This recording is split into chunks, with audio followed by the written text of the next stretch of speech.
Look what just dropped on my front door. Gaoy gel polish. Now I always use their top matte base and builder gel, so why not try their gel polish? Hello. It looks so neat. I think I got the 40 pack.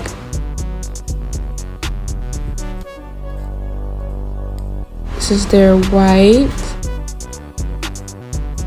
It's giving a little milky.